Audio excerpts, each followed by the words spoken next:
mesmo. A gente precisa voltar a ser católico. Sobretudo nesse cenário que a gente está vivendo de redes sociais, em que as pessoas acham que são mais católicas que o Papa, é importante a gente parar para se posicionar, mas não nessa lógica, eu diria, talvez herética, de escolher uma parte ou outra, mas numa lógica católica que entende que a gente pode escolher todas as partes. Como dizia a nossa querida Santa Teresinha, eu escolho tudo. Pois bem, essa catequese de hoje, ela nasce como uma tentativa de responder a uma querela que já acontece há alguns anos, imagino que não só na Igreja do Brasil, mas que aqui na Igreja do Brasil se tornou muito forte por conta de outras influências para além do movimento carismático e do movimento conservador. E aqui eu vou usar esses termos e vou tentar explicar por que esses termos, tá? Eu acho muito ruim a gente falar de um movimento tradicionalista, porque se suporia que aqueles que não fazem parte desse movimento seriam pessoas que estariam rompendo com a tradição, o que não é verdade. E a gente vai entrar também um pouco nisso daqui a pouco, tá? A tradição da igreja, ela é um fluxo constante do qual todos nós fazemos parte.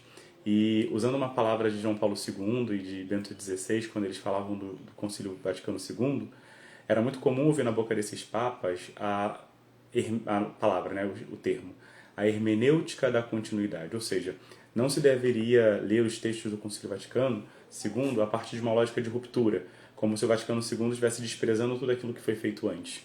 Mas ao contrário, o Vaticano II só pode promulgar os textos que está promulgando agora porque ele está amparado, ancorado em todos os concílios que vieram antes dele, que dão legitimidade a esses textos de agora. Então o Vaticano II não é uma coisa nova, ele é uma consequência, né, desse desenvolvimento histórico do corpo místico de Cristo que continua na história e que precisa responder às questões do tempo. Então, as novidades trazidas após o Vaticano II, né, como as comunidades novas, se bem que não é bem ali do Vaticano II, porque as primeiras comunidades novas são anteriores ao Vaticano, mas só para você entender. Os institutos seculares, a nova forma de celebrar a Santa Missa, tudo isso é, na verdade, processo de evolução histórica e consequência de tudo aquilo que a gente viveu antes. E aí você está falando assim, Pedro Paulo já está falando horas e você não respondeu. A gente pode ou não pode bater palma na missa? Bom, se você se reduz a resposta a isso, você pode sair desse vídeo, né, porque esse é um vídeo de catequese, a minha função aqui não é dizer sim ou não, é te dar todos os instrumentos da doutrina da igreja para que você aprenda a responder essa pergunta, que para mim é a coisa mais importante, você possa dizer isso para outras pessoas, para que você possa aumentar o seu conhecimento teológico e aumentar o seu convívio de fé, e para que a gente saia desse espírito, eu acho muito ruim, que Paulo já apontava lá nas cartas dele, né? De divisão dentro da igreja. A gente fica assim, eu sou de Apolo, eu sou de Paulo, eu sou de Pedro, né? E Paulo já dizia para nós, né? Todos nós somos de Cristo e Cristo é de Deus. Então, eu acho que a gente perde muito tempo, sobretudo a gente que é influenciador digital, a gente perde muito tempo com disputas, né? Se pode ou não pode bater palma. E a gente esquece que a nossa principal função aqui é evangelizar. E eu nem vou entrar no mérito do fato de encontrar evangelizadores que utilizam desse critério, por exemplo, que é um critério polêmico, supostamente polêmico, porque é uma questão de estudo básico, para falar mal de padres, né? Então, a primeira coisa que a gente precisa entender o sacerdote, ele é um ser humano que entrou para um seminário para fazer o seu período de formação. Dependendo de onde é o seminário que esse sacerdote estudou, a sua formação foi melhor ou pior em algumas áreas. E dependendo de quem é esse sacerdote, os seus estudos foram mais profundos ou menos profundos. Então a gente não pode achar que o fato da pessoa ser ordenada garante a ela infabilidade doutrinária, porque não existe isso, tá? Então você vai ter padres que falam muito bem, você vai ter padres que falam muito mal a doutrina. Bom, dito disso, isso tudo que era a introdução, quero partilhar com você uma outra coisa.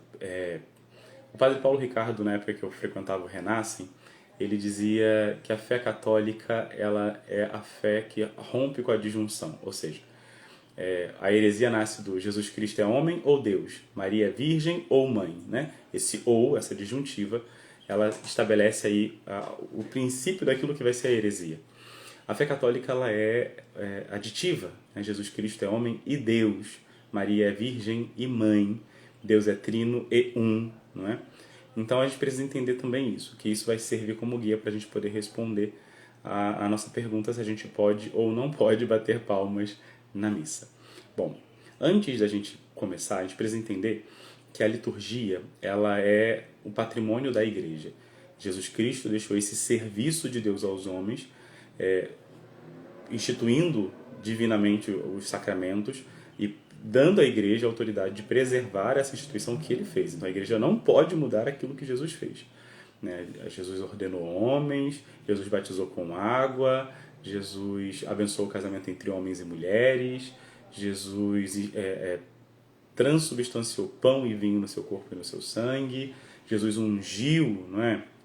Com óleo para dar o Espírito Santo. Então, essas coisas todas aí, elas são de instituição divina, elas não podem ser alteradas. Esse é o ponto. Mas existe um outro aspecto da palavra liturgia, né, que é também serviço do povo a Deus. Então, a liturgia é, antes de tudo, um serviço que Deus faz aos homens para nos salvar, mas ela também é um serviço nosso de louvor e de glorificação a Deus. E nesse aspecto de ser um serviço do povo, a liturgia ela vai se adaptar tanto às realidades culturais e históricas da comunidade que celebra, como a aspectos espirituais da comunidade que celebra.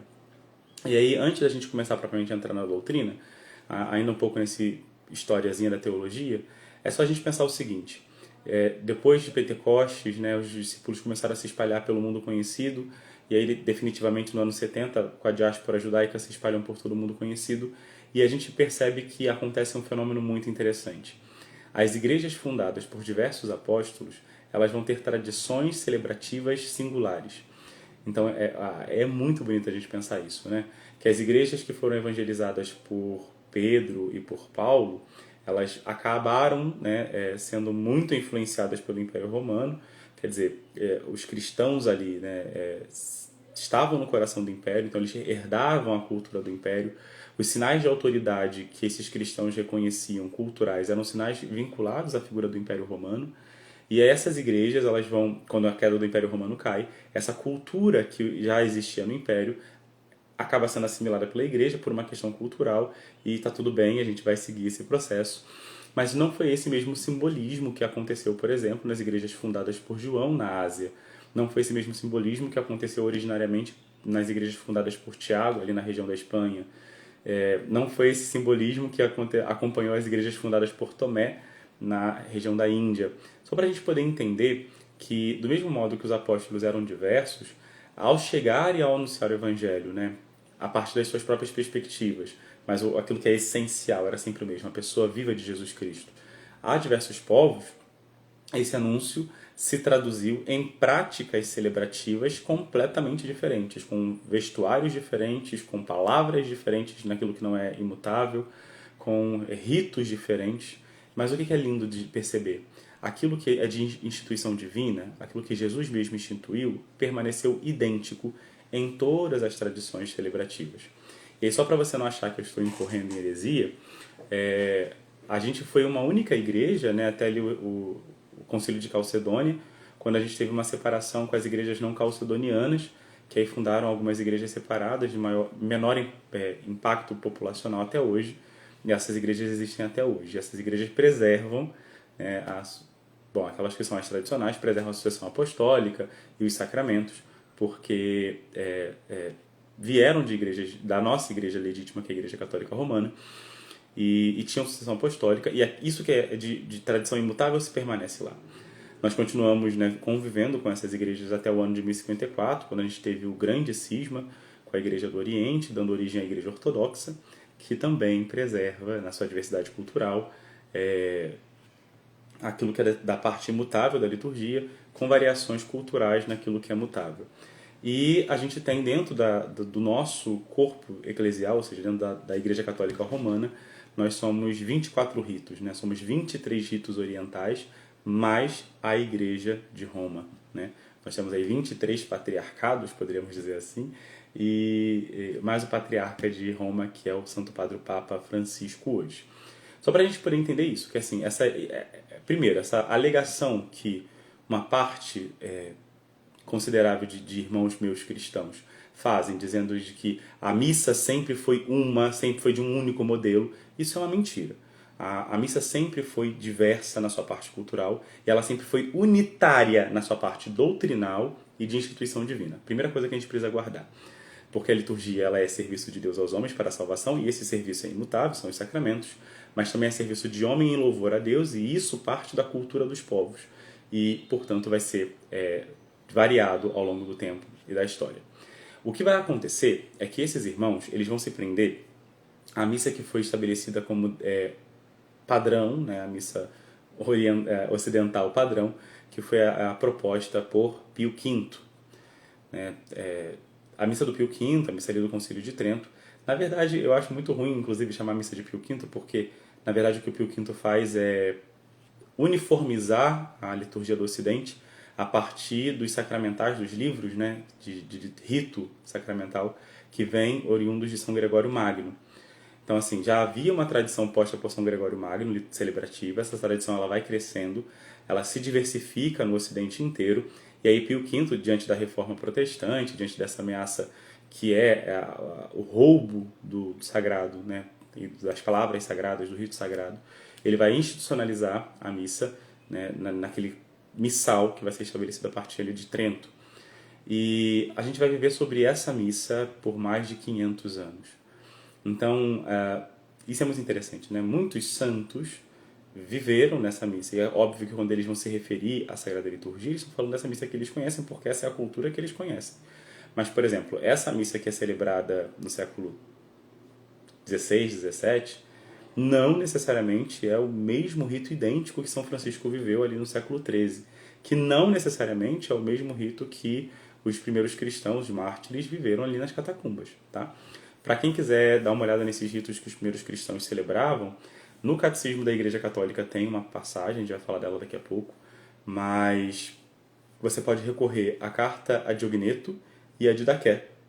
Acho que são dois textos bem interessantes que vão contar um pouco ali da catequese dos primeiros cristãos e que relatam também um pouco dessa celebração, e você vai ver que o essencial permanece idêntico até hoje e que vai ter algumas variações culturais.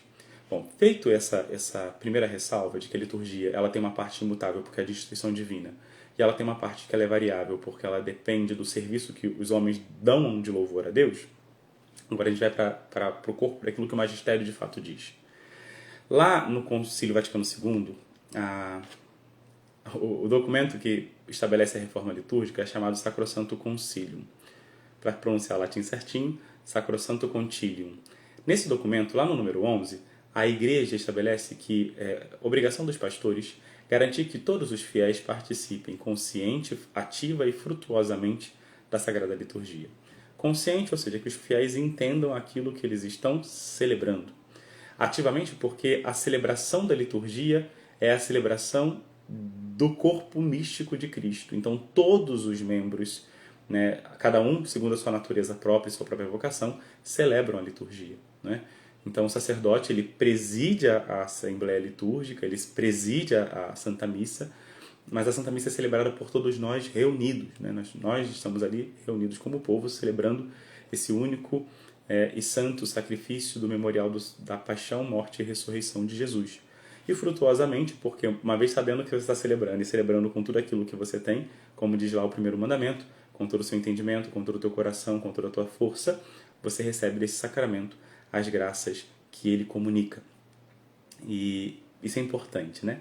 E aí tudo isso que eu estava falando antes, né, sobre essa dupla dimensão da liturgia, a Sacrosanto Concílio, e aí então até agora você estava discordando de mim porque você estava achando que era só uma interpretação minha, se você é católico, a partir de agora você não pode mais discordar, porque não sou eu que estou dizendo, é a Igreja no concílio, né, e que goza, né, desse privilégio da assistência do Espírito Santo, para não errar.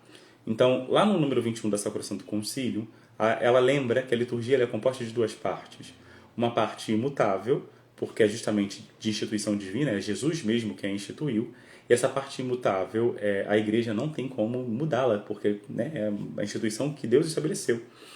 E ela permanece idêntica em todos os ritos ao longo de toda a história e permanecerá assim até a consumação dos séculos, porque a Igreja ela é divina, né? Jesus que garante a fidelidade da Igreja. Mas existe uma parte imutável, e é isso que essa Sacrosanto Concílio está pretendendo reformar ali no Vaticano II, porque essa parte imutável ela corresponde a essa dimensão humana que responde a Deus no serviço que Deus faz a nós. Deus nos salva, né? Esse é o serviço de Deus para conosco, e nós respondemos a Deus em gratidão, em ação de graças, em louvor, né, de diversas formas. E essa parte ela é mutável e ela vai sendo alterada ao longo de todo o processo. Inclusive, a própria missa de Pio V, ela foi recebendo outras adaptações litúrgicas com o passar dos anos. Outros papas foram fazendo alterações conforme aquilo ali fosse necessário, justamente porque a liturgia ela precisa estar respondendo ao povo para que o povo possa responder a partir da liturgia a Deus, né? Lá no número 37, a Sacrosanto Concilium diz que a gente precisa estar atento nessa reforma àquilo que sempre foi uma preocupação da liturgia, que é a adaptação das partes mutáveis à índole dos povos. E a gente viveu isso de diversos modos, né? E aí, de novo, uma coisa que geralmente fica sendo discutida aqui na igreja e que as pessoas entendem muito errado.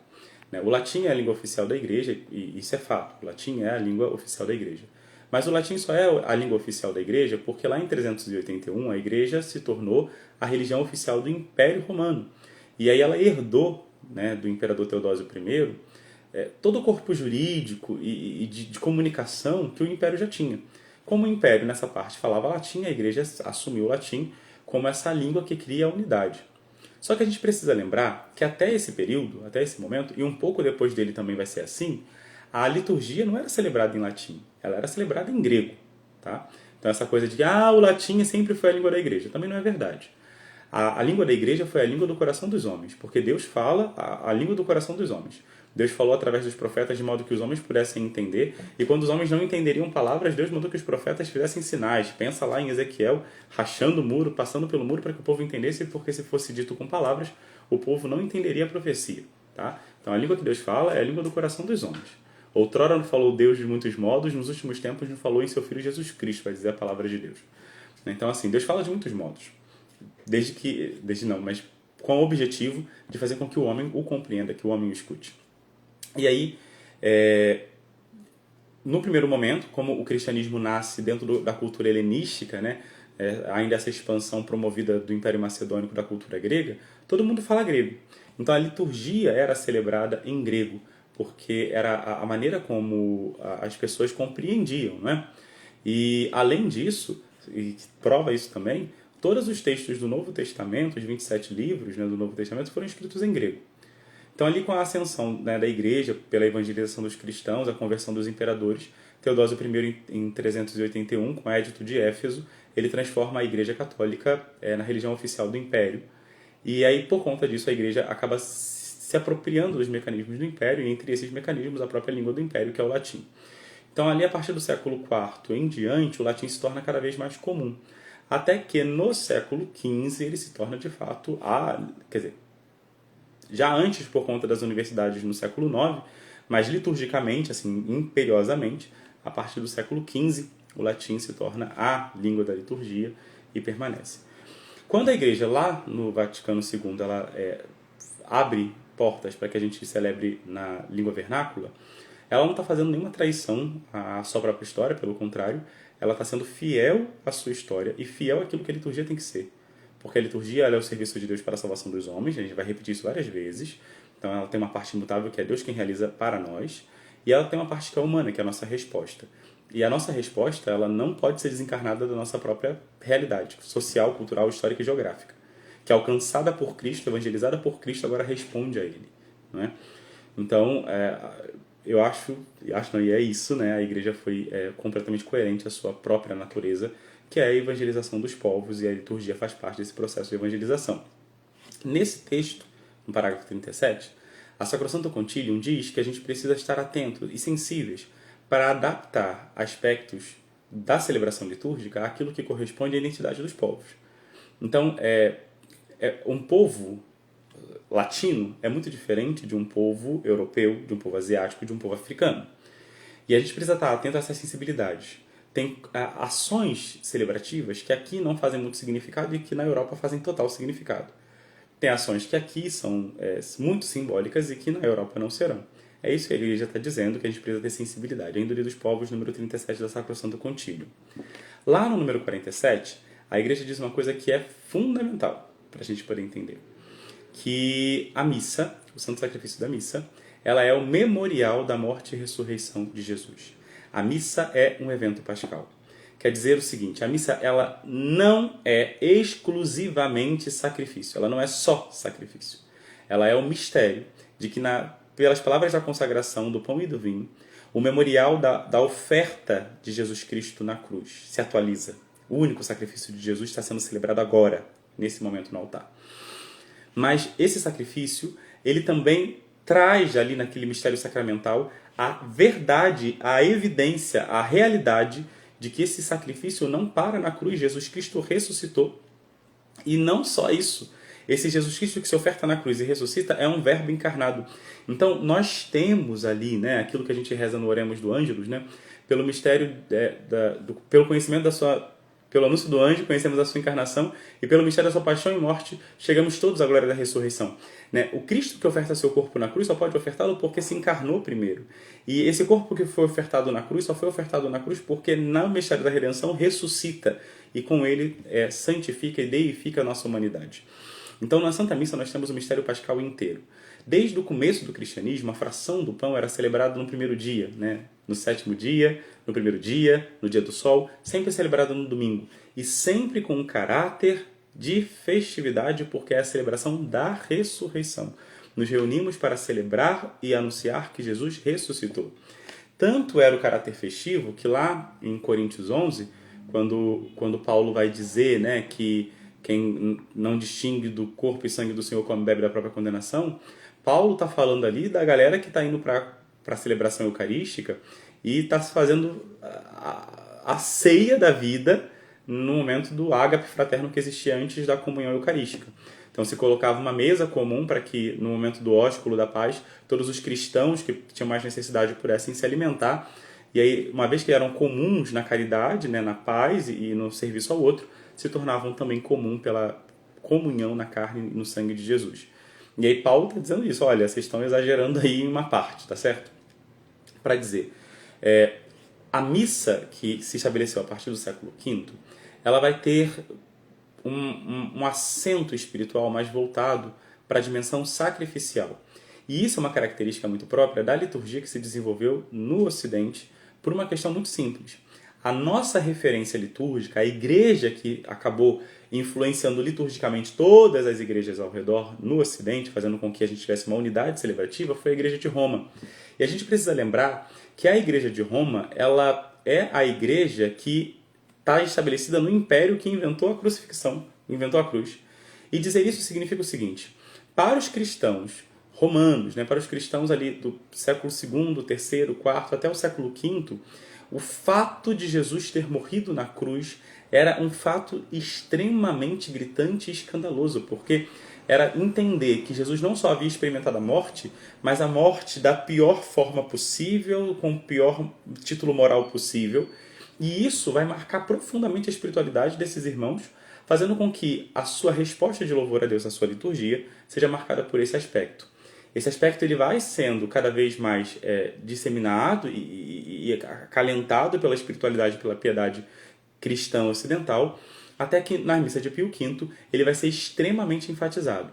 O catecismo da igreja fala uma coisa bonita quando vai falar dos diversos nomes da Eucaristia, que vai dizer que a Eucaristia ela é uma instituição divina tão potente, tão cheia de sentido e de Deus, que exprimi-la de uma única vez é quase impossível, e é impossível. Então esse é um aspecto da Eucaristia, ela é sacrifício, ela é sacrificial, mas esse não é o único aspecto dela. E isso que a Sacrosanto Concilium deixa claro, a missa de Pio V também já dizia isso, né? Mas o acento, a ênfase era dada à espiritualidade da cruz, a espiritualidade mais voltada para o mistério da morte de Jesus, né? O caráter mais sacrificial do Cordeiro. O que não tem nada de errado, é um acento espiritual que revela a dignidade e a majestade de Deus. É muito bonito porque, por exemplo, eu estou gravando esse vídeo aqui no perfil da comunidade Ostensório Vivo, e aí nós, como comunidade Ostensório Vivo, nós manifestamos a grandeza de Deus através de um carisma que é particular, de uma identidade carismática que é particular. Essa identidade carismática que é particular manifesta um aspecto da glória de Deus. Nós não temos como manifestar todos. E aí outros irmãos de congregações, ordens, institutos religiosos, outras novas comunidades manifestam outros aspectos de Deus. Se nós reunirmos tudo e colocássemos tudo um lado do outro, nós teríamos um fragmento ínfimo da glória de Deus. Porque Deus é muito maior do que tudo isso que Ele manifesta para nós, porque a nossa humanidade não consegue abarcar Deus plenamente, né? E a Eucaristia é assim, a gente não esgota o mistério da Eucaristia. Então, dizer isso é importante. A missa, ela é memorial da paixão, morte e ressurreição de Jesus. Ela tem um aspecto sacrificial, mas ela também tem um aspecto de ação de graças e louvor. E aí nós vamos para o catecismo. O catecismo da Igreja Católica, lá no número 1328, ele diz que a Eucaristia tem muitos nomes, né? Mas que o primeiro deles é a Eucaristia, é o nome que os primeiros cristãos davam. E a palavra Eucaristia significa ação de graças. Significa o reconhecimento alegre e festivo de uma ação que Deus realizou na história. Isso é ação de graças. É agradecer a Deus, render a Deus gratidão de modo celebrativo, de modo festivo, por uma ação dele na história. Ela é chamada de ceia do Senhor, e a gente precisa lembrar que é Jesus que a institui, e ele a institui à véspera da sua paixão, não é? Mas institui no momento festivo, né? A ceia judaica não era um momento de tristeza, mas o contrário, era uma ação de graças, porque o Deus que me libertou do Egito me liberta também da minha opressão hoje. Então ela já tinha esse caráter também celebrativo, né? Jesus institui a Eucaristia provavelmente ali na passagem do quarto cálice. Então, depois de fazer memória dessa libertação e com o coração cheio de gratidão ao Deus por aquilo que ele realizou. Ela é chamada de fração do pão, porque ela tem essa dimensão, né? Por esse gesto que os discípulos reconhecem Jesus, mas ela tem essa dimensão também de instaurar a fraternidade que é a igreja. Ela é uma assembleia eucarística, quer dizer, é uma comunidade que se reúne para render graças a Deus, para render louvor a Deus. Ela é memorial, porque ela é a atualização dos eventos que celebra. Ela é o santo sacrifício da missa, porque ela é memorial da paixão de Jesus, da morte de Jesus, mas também é memorial da ressurreição. E por isso, vai dizer o catecismo, ela é sacrifício de louvor. Ela é a santa e divina liturgia, ela é a comunhão, ela é a missa. Por que eu estou dando a manutenção para isso? Porque a gente percebe que a teologia eucarística ela não está centrada somente no mistério da morte, no mistério da cruz. Ela está centrada no mistério pascal. O Verbo encarnado se oferta no altar da cruz e ressuscita, comunicando a nós o seu Espírito. É isso que nós celebramos a cada Eucaristia. E esse aspecto que no Ocidente ficou mais marcado pela paixão, mais marcado pela morte, por conta da cultura romana que, né, olhava para a cruz como um instrumento jurídico da época, no Oriente não é o aspecto sobressalente. No Oriente, o aspecto sobressalente da celebração litúrgica é o fato de que Cristo ressuscitou da morte. E aí por isso tanto incenso, e por isso tanto dourado, e por isso a iconografia sempre com fundo, né, dourado, para manifestar que estamos vivendo já, pela graça de Deus, uma antecipação da glória. Então a ressurreição antecipa em nós, a glória é a glória começada em nós, a graça. E é muito bonito pensar isso, porque aquilo que eu falava no começo dessa catequese, não é ou a igreja ocidental ou a igreja oriental, é a igreja ocidental e a igreja oriental que juntas manifestam melhor o mistério da Eucaristia. Claro que dentro das dimensões humanas, que são nossas, né, das nossas limitações, que acabaram fazendo com que essas manifestações mais evidentes da glória de Deus se dessem histórica e geograficamente em igrejas sui generis. Mas para contemplarmos teologicamente, a gente precisa estar olhando para isso tudo. Se a gente na teologia tira só um aspecto, a gente perde a capacidade de fazer uma sadia teologia, porque ela é, né, universal, ela é catolu, ela pega o todo, não é? E aí o catecismo continua ensinando para a gente, lá no parágrafo 1345, que a Eucaristia é uma reunião fraterna. Ela é uma reunião de irmãos que se reúnem, vai dizer o parágrafo 1359, para louvar ao Pai pela salvação conquistada para nós por Cristo no poder do Espírito. Então, a Eucaristia, ela é ação de graças, ela é louvor, ela é gratidão. E é bonito porque na Eucaristia a gente celebra o Cristo todo, vai dizer o parágrafo 1374. Ou seja, não é só o bebê de Belém, né? Não é só a criança de Nazaré, não é só o trabalhador de Nazaré, não é só o missionário da Judéia, não é só o sacrificado da cruz, não é só o ressuscitado, mas é Jesus Cristo encarnado, ressuscitado, que passou pela cruz e que comunica a nós o dom do Espírito para que, unidos a Ele pelo Espírito, possamos chegar ao Pai e render ao Pai a adoração que é devida em espírito e em verdade. É isso que a Santa Missa é, segundo o 1374. O Cristo que nós contemplamos no altar depois das palavras da consagração é o mesmo Cristo que contemplaremos eternamente quando chegarmos na glória, né? Sem tirar nem pôr nada. a não ser tirar o véu do sacramento para que possamos ver tal como ele é.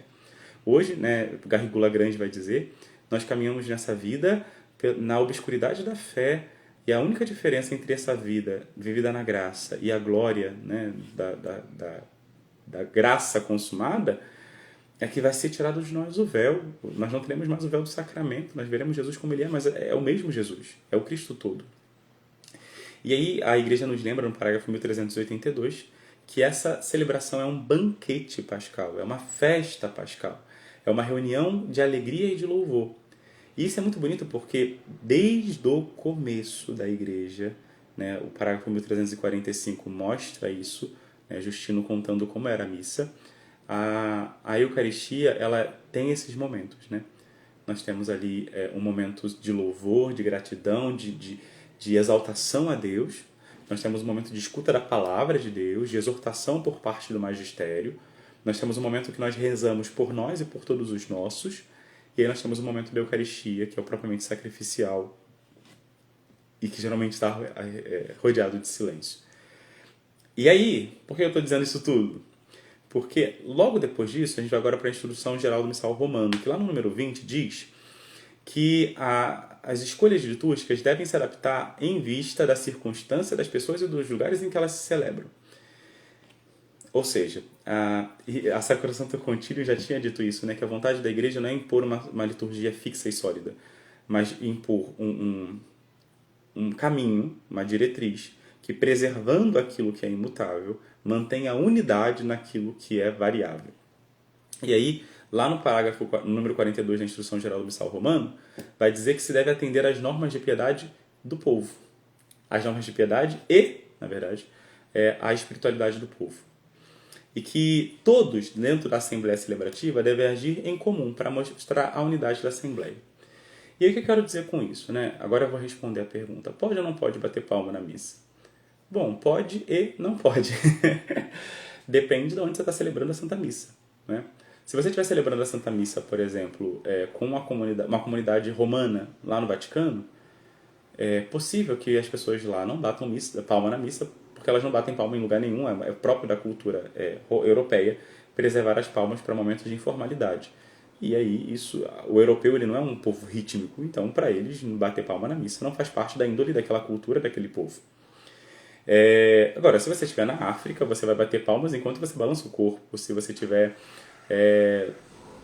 de uma celebração de uma comunidade que é oriunda da tradição judaica, você vai talvez manifestar a sua oração, né, o seu louvor, por meio do movimento do corpo, como eu estou fazendo aqui agora.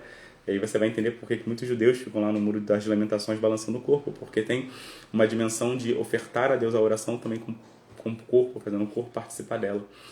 Se você estiver aqui no Brasil, possivelmente as palmas farão parte de algumas celebrações, né? Porque o brasileiro é um povo rítmico, a gente herdou isso um pouco do continente africano e dos nossos irmãos ameríndios também. Nós temos uma ritmalidade, vou chamar assim, muito peculiar, que se manifesta aí por meio das palmas, não obrigatoriamente, mas também se manifesta por meio das palmas. E que não tem uma intenção de destituir a missa do seu sentido sagrado. A gente vai falar disso daqui a pouco. Agora, uma coisa que é interessante a gente pensar é o seguinte. A igreja, ela sabe que na África se manifesta a participação litúrgica com as pessoas dançando. E, nesses anos todos, 2000 anos, não tem um documento da igreja dizendo assim: bispos, ordinários locais, proíbam as pessoas de terem esse comportamento. A Renovação Carismática Católica celebrou aí esses 50 anos. E, desde o começo, a RCC, nas suas reuniões, tanto litúrgicas como não litúrgicas, comumente expressa-se por meio de palmas e de erguer os braços. A comunidade católica Shalom tem aí mais de 30 anos e desde a sua fundação ela bate palma e ergue os braços. A comunidade Canção Nova, mesma coisa, e com agravante, a comunidade Canção Nova faz isso transmitindo televisivamente, né? Comunidade Beatitude, comunidade Manuel e diversas comunidades oriundas na renovação carismática no mundo todo batem palma há mais de 40 anos, levantam o braço na liturgia. Algumas vezes fizeram isso, inclusive, na presença do Romano Pontífice, estando o Romano Pontífice celebrando a Eucaristia. E mesmo que não o romano pontífice, muitas vezes na presença dos ordinários locais, que são os responsáveis, vai dizer a Instrução Geral do Missal Romano, pela salvaguarda da liturgia. E esses aspectos que são participação dos fiéis na liturgia, eles não são aspectos que alteram o rito litúrgico. Portanto, a Santa Sé não está sendo ultrajada aí, porque a única via de alterar os ritos litúrgicos é com a autorização da Santa Sé ou das conferências episcopais, ou dos ordinários, ou dos párocos, naquilo que a Santa Sé deu a eles esse poder. Tirando isso, não podem fazer alterações na liturgia. E a participação dos fiéis nesses quesitos, ela não é propriamente alteração no rito. E é muito interessante a gente pensar isso, né? Porque se você já participou, por exemplo, de uma missa no Shalom, você sabe que todas as coisas elas são extremamente muito bem-vindas. Shalom vai bater palma no canto de entrada, no glória, vai levantar a mão, porque são momentos festivos e de louvor a Deus. E as palmas e o movimento dos braços acompanham. Até intelectualmente faz sentido, né? Biblicamente faz sentido, esses momentos. No ato penitencial, você vai vê-los compungidos, pedindo perdão a Deus. Na escuta da palavra de Deus, o silêncio, na resposta do salmo, literalmente eles fazem do salmo responsorial uma oração de resposta à palavra. Na aclamação ao evangelho, como o próprio nome diz, a aclamação, eles se alegrarão porque o evangelho vai ser proclamado. E na Eucaristia, o silêncio de adoração, porque Jesus se oferta na cruz, morre pelos nossos pecados e ressuscita glorioso para a nossa salvação. Então, as palmas não estão descabidas. Elas não estão descabidas. Elas fazem parte de uma expressão do povo que responde a Deus naquilo que Deus faz para ele. Deus deu a esse povo, ao povo brasileiro, à comunidade Shalom, à comunidade de História Viva, enfim, a quem bate palma, a renovação carismática, o sacramento, e através do sacramento a salvação. E a nossa forma de responder a Deus é com tudo aquilo que temos, incluindo nossas palmas, nosso canto, nossos braços erguidos, dentro daquilo que é o espaço de liberdade que a liturgia prevê desde sempre e que está previsto na Sacrosanto Concilium e na Instrução Geral do Missal Romano. Para terminar isso, lá no Código de Direito Canônico, no número 26, ele fala de uma coisa chamada costume.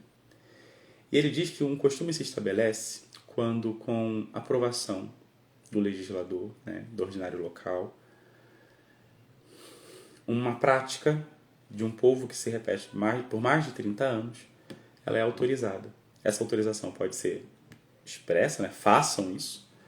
Essa autorização pode ser tácita, pode ser o ordinário, o legislador olhar e não falar nada. Se ele não proibiu, é porque está permitido. Diante disso, que o Código de Direito Canônico vai dizer, a gente pode dizer que Paulo VI viu a gente batendo palma, viu a gente levantando os braços, viu a gente orando em línguas dentro da celebração litúrgica. João Paulo II, a mesma coisa. Bento XVI, a mesma coisa. Papa Francisco, a mesma coisa. As comunidades estão aí, os cardeais nos visitam, os bispos nos visitam, nos autorizam, celebram conosco, conhecem a nossa liturgia, e eles veem que as nossas celebrações, elas contribuem para uma participação nossa mais consciente do mistério, mais ativa e, consequentemente, mais frutuosa. Atento àquilo que a Instrução Geral do Missal Romano diz no número 42, o que eu diria para as pessoas que estão aí nessa falsa polêmica? Vou bater palma na missa sim. Ou então, não pode bater palma. Meu irmão, acima de tudo, a caridade pastoral. Se para você uma missa em que as pessoas batem palma e levantam os braços não te ajuda a rezar, vá a uma missa em que as pessoas não batem palma e não levantam braços. E aí, esteja atento ao que o Missal Romano diz. Se você vai, no meu caso aqui, na minha paróquia, por exemplo, na missa que eu vou, tem missas que as pessoas batem palma e levantam o braço. A missa que eu vou, as pessoas não batem palma e as pessoas não levantam os braços. Eu sou de uma comunidade nova. Eu sou carismático. E não faz sentido, segundo a Instrução Geral do Missal Romano, número 42, que naquela missa eu levante os meus braços na hora do glória ou que eu bata palma em algum momento. Por quê? A celebração litúrgica, ela não é a minha oração pessoal, mas é a oração da igreja, daquela assembleia que se reúne para prestar a Deus o louvor em nome de toda a Igreja Universal. Se aquele corpo celebrativo não bate palma, se aquele corpo celebrativo não levanta os braços, eu faço parte daquele corpo, então eu tenho que me adequar àquele corpo. Se eu vou numa missa em que as pessoas batem palma e levantam os braços, segundo a instrução geral do missal romano, se eu quero ser um bom católico, eu não deveria ficar fazendo cara feia, bico, chiando. Mas deveria, dentro daquilo que for a minha possibilidade espiritual, participar daquilo ali. Porque eu expresso, através do meu corpo, a unidade celebrativa daquele corpo. É o que está dizendo a instrução lá, 42 do missal romano, da instrução geral do missal romano. Pedro Paulo, mas isso me atrapalha muito a rezar. Irmão, então você vai a uma missa que não tenha. Simples assim. Agora, eu sinceramente acho muito grave, muito perigoso, a gente ficar fazendo uma querela, uma disputa, né? Tentando disputar para dizer quem é mais católico. Né? Quem bate palma, quem não bate palma, quem é carismático ou quem é mais conservador na liturgia. Eu acho que católico é aquele que participa do santo sacrifício da missa e consegue dele abrir-se para acolher os frutos que Deus quer dar. Esse é católico. E acima de tudo é católico aquele que obedece à igreja. A igreja, através da aprovação tácita, né, dos romanos pontífices, reconheceu sempre esses movimentos e reconheceu sempre a maneira como esses movimentos celebram. Então, das duas uma, ou você vai escolher acreditar naquilo que é a igreja de Cristo e que Pedro não erra, e que se essas práticas elas fossem perigosas para a salvação das almas, a igreja já teria feito alguma coisa, e aí você vai ter que ser coerente em acreditar, ou a igreja é, né, instrumento de salvação, sacramento de salvação, ou você vai dizer que você sabe mais do que a igreja, que você sabe mais do que a história da igreja, que você sabe mais do que os santos padres, e que você é maior que a igreja. E aí eu prefiro ficar com a igreja, né? Eu prefiro ficar com aquilo que a igreja diz. Eu creio na Bíblia porque a igreja diz que ela é a palavra de Deus. Eu creio nos sacramentos porque a igreja diz que eles são os sacramentos de Cristo. Se a igreja disse, Roma falou, para mim não tem mais debate, entende? E não me venha... porque Santo Padre Pio, porque São João 23, porque são... Porque aí você está caindo num anacronismo. Todas as falas que esses santos fizeram sobre palmas dentro da igreja, enfim, elas diziam respeito à compreensão possível que esses homens tinham do momento cultural e teológico que também eles tinham. Eu não posso esperar, por exemplo, que São Tomás de Aquino fale sobre a questão de dignidade e modéstia dos atos litúrgicos para o Brasil do século XXI.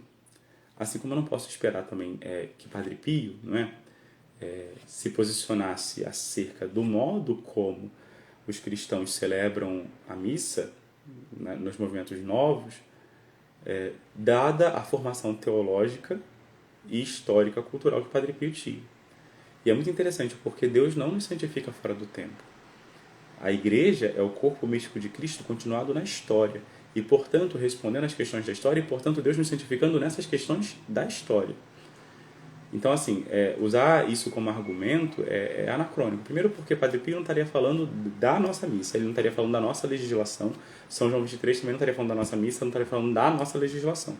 Eles estavam respondendo a questões historicamente situadas, dentro de um contexto historicamente estabelecido.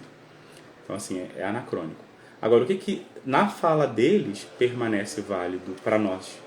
Né? O respeito ao sagrado, o respeito ao divino e o respeito às normas da igreja. Isso que é o essencial da fala. Se bate palma ou não é essencial.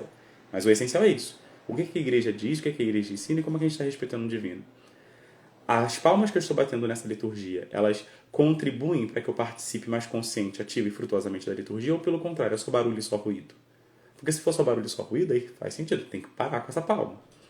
Agora, se não, se ela é a expressão de um louvor que está encaixado no corpo celebrativo, então que se bata a palma para a santificação desse povo, sabe? Porque a igreja não está proibindo, ela está permitindo tacitamente. E se os santos padres não falaram que não, quem sou eu para dizer que não? Tá certo?